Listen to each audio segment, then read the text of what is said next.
Students example number 13 देखते हैं। तो ये अभी जो भी आपके एग्जाम्पल चल रहे हैं ये सारे इंपॉर्टेंट एग्जाम्पल हैं।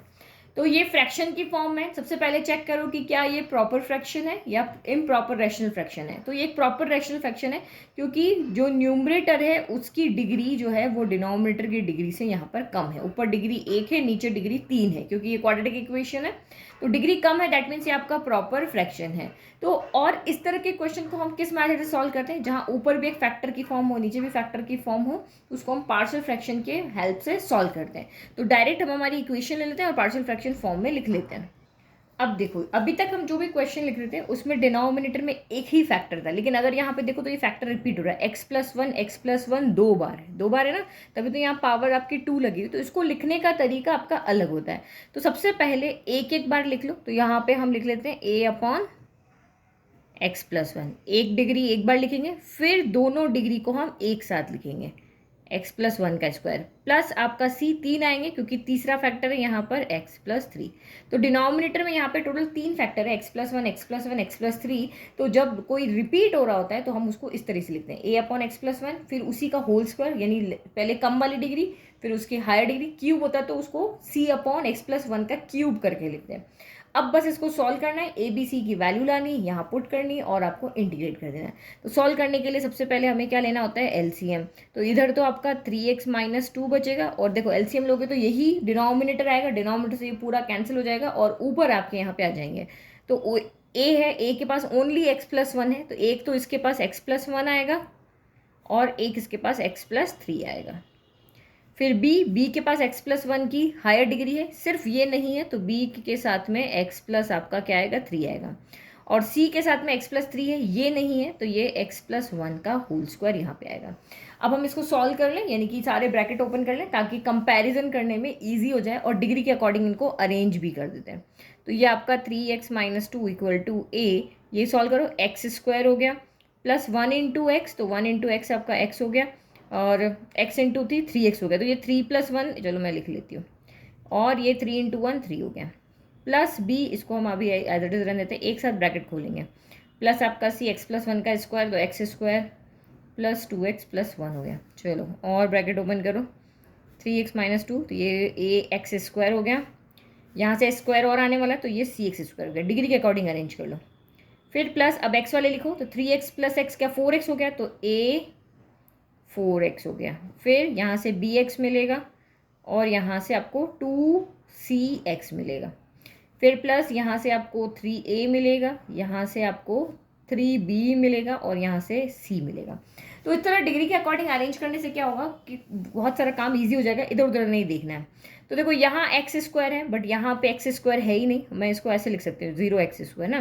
तो आप कंपेयर जब कर रहे हो तो यहाँ 0 = क्या होगा, a + c हो जाएगा, इक्वेशन नंबर 1।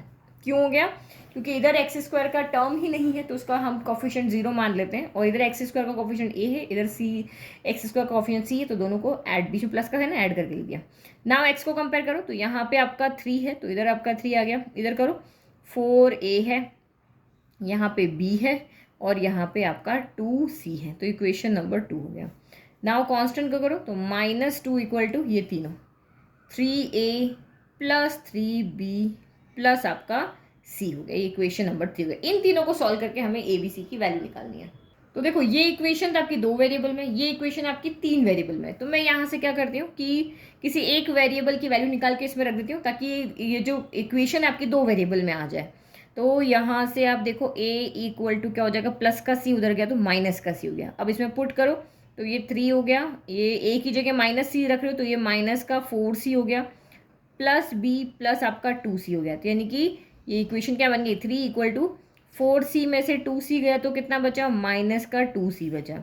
यहाँ भी पुट करो, माइनस का 2, a की जगह -c रख रहे हैं तो माइनस का 3c plus 3b plus c। तो इक्वेशन क्या बन गई, माइनस का 2 = 3b और 3c में से एक c गया तो 2c बच गया। तो ये इक्वेशन नंबर, इन दोनों को अब हमें यहाँ पे क्या करना है, सॉल्व करना है। कौन हो गई, 3 तो हो गई हमारी, ये 4 हो गई, ये 5 हो गई। तो देखो इक्वेट कर लेते हैं, क्योंकि आपका 2c से 2c वैसे भी डायरेक्ट यहाँ पे कैंसिल हो रहा है। तो 3 = b - 2c और -2 = 3b - का 2c। तो आपके साइन चेंज हो गए, ये प्लस होगा, ये माइनस होगा, ये प्लस होगा, ये कैंसिल हो गया। 3+2 क्या हो गया 5 हो गया।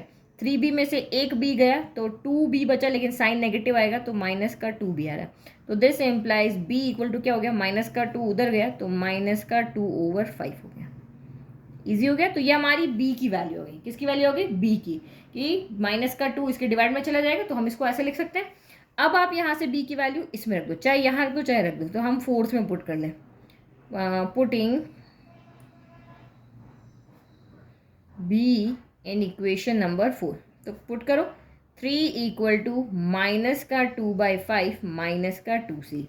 तो ये कितना हो गया, 3 माइनस का 2/5 उधर लेके जाओ तो प्लस का 2/5 इक्वल टू माइनस का 2c। तो 5 3 ज़ा 15, 15 प्लस 2 आपका कितना हो गया 17/5, और ये माइनस का 2 इधर आया तो ये इधर 2 चला गया। तो ये कितना हो गया, माइनस का 17 बाय कितना हो गया आपका 10।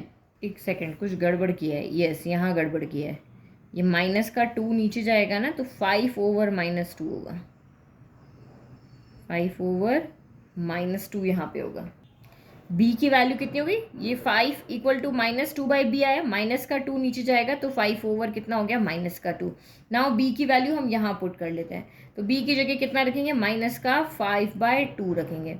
तो माइनस का 5/2 उधर जाके प्लस का 5 कितना हो जाएगा 2 हो जाएगा। एलसीएम ले लो, तो एलसीएम ले दो 3 2 ज़ा 6, 6 + 5 11 बाय आपका कितना हो गया 2 हो गया। तो माइनस का 2 से माइनस का 2 को आप उधर लेकर के जाओगे तो ये मल्टीप्लाई में आ जाएगा, तो ये माइनस का 11/4 इक्वल टू आपका सी हो गया।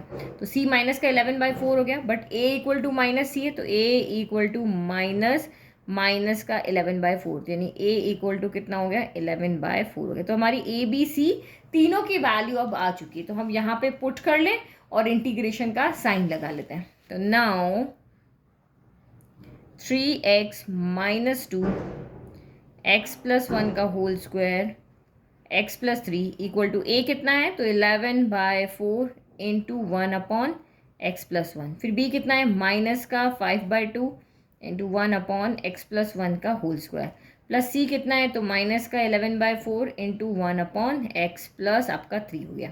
ये देखो हमने सिर्फ यहाँ पे क्या किया, अभी a b c की वैल्यू रखी है। नाउ इंटीग्रेट करें तो इंटीग्रेशन का साइन लगा लेते हैं। तो इंटीग्रेशन ऑफ, ठीक है, सब जगह हमने इंटीग्रेशन का साइन लगा लिया। अब आप इंटीग्रेट करो तो 1/x का क्या होता है log x होता है, तो ये आपका हो गया log मॉड्यूलस ऑफ x + 1।